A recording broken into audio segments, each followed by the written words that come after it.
Voici une version moderne d'un conte de Charles Perrault, vieux de plus de 300 ans, La Belle au bois dormant. Cette réécriture contemporaine est l'œuvre d'un auteur et metteur en scène passionné par les grands récits mythiques. Il s'agit de Jean-Michel Rabeux, à qui l'on doit déjà les adaptations de Peau d'âne et de Barbe bleue.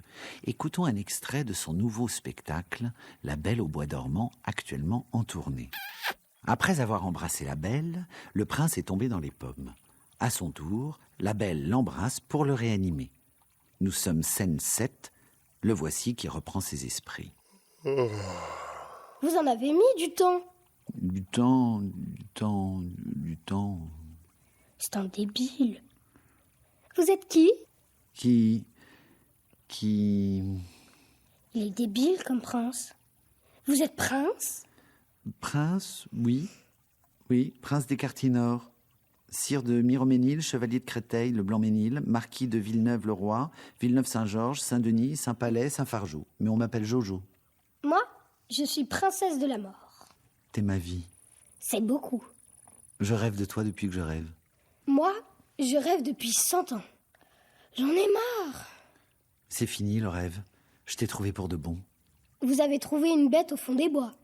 J'ai trouvé une belle qui m'a ressuscité. Vous aussi, vous dormiez? Je mourais de tristesse. Je connais ça, la tristesse. J'ai marché pendant 100 jours. J'ai couru d'une forêt à l'autre. J'ai fouillé le fond de tous les bois. Et alors? J'ai recommencé, 100 fois. Waouh!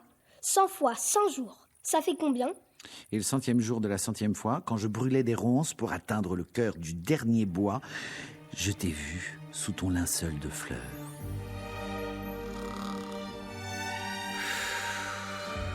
Et alors? Je me suis approché. Et alors?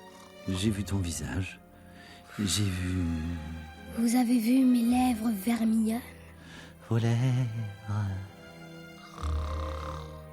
Et ils s'embrassent. L'amour le rend idiot, mais pas maladroit. Stop. Alors, Marion Muraille, nous avons avec nous Jean-Michel Rabeux qui lui a adapté La Belle au bois dormant, un spectacle pour adultes accessible à partir de 6 ans. J'avais pas envie de commencer par la censure parce que c'est pas le plus drôle, mais pour vous aussi, c'est pas simple au théâtre lorsque vous revisitez des contes comme ceux de Perrault qui ne sont pas si innocents que ça quand on veut retourner au texte original et les présenter sur scène. Est-ce que vous y pensez? Est-ce que ça vous soucie ou Oui, on y pense vous tout foncez? le temps. Non, on y pense tout le temps. On y pense tout le temps parce que mais c'est pas seulement pour les enfants de toute façon. C'est tout le temps en ce moment. Mais Mario a raison, ça existe depuis longtemps. Au théâtre, on est assez sensible à ça parce que ça, quand on peut pas jouer, l'œuvre n'existe pas. Alors, pourquoi être allé chercher du côté de Charles Perrault? Mais enfin, je crois un peu comprendre, parce que les textes de Perrault sont terribles quand on lit certaines versions proches de l'original. Ouais, mais pas plus que Grimm, pas plus qu'Andersen. De toute façon, c'est toujours terrible, hein, les contes. C'est d'une cruauté inouïe. En fait, Perrault, c'est ma grand-mère. J'avais une grand-mère toute douce qui me racontait ces histoires terribles. Et c'est le mélange de la douceur de ma grand-mère qui me les a sûrement gravées dans la tête et du terrible de l'histoire. Et c'est vraiment ça qui m'intéresse dans les spectacles pour enfants. C'est à la fois de leur amener les thèmes les plus profonds, les plus dangereux, c'est-à-dire ce qui va rentrer à l'intérieur de leur imaginaire, aller chercher à l'intérieur les secrets, ce qu'on ne dit pas, ce qu'on cache, ce qu'on veut surtout cacher, et d'extraire ces secrets d'eux-mêmes avec douceur, avec délicatesse, parce que je le fais... C'est pareil qu'avec les adultes. Les adultes, je mets un petit peu moins de délicatesse, peut-être, je fais confiance. Avec les enfants, non, j'ai très peur de les brutaliser, et j'ai très peur de les prendre pour des imbéciles. Et j'essaye de rendre hommage à cette profondeur que je sens dans les enfants, vraiment.